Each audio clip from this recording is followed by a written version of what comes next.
In today's video, I'm going to show you how to fix compare price does not appear in Shopify. This usually comes down to either how the product details are entered or how your theme is set up to display them. As of today, Shopify still uses the same system. The compare at price must be higher than the actual price, and your theme must support showing it. First, open your Shopify admin and go to Products. Select the product you want to edit and scroll to the Pricing section. Here, you'll see two fields, Price and Compare at Price. To make the sale or discount badge appear, the compare at price needs to be greater than the actual selling price.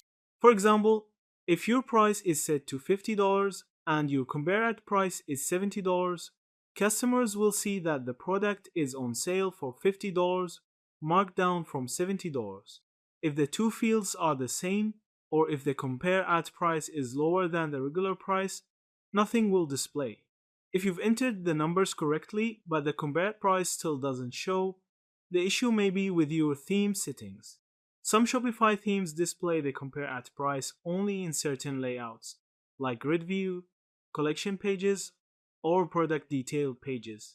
Open Online Store. Now go to Themes. Here, click on Customize and preview your product page. Check whether your theme has settings under Product Information or Price Display that control how sale prices are shown. If it's toggled off, enable it. Once the compare at price is correctly entered and your theme is set to show it, making your promotions clear and attractive to customers. Yeah, that's it. Thank you for watching this video.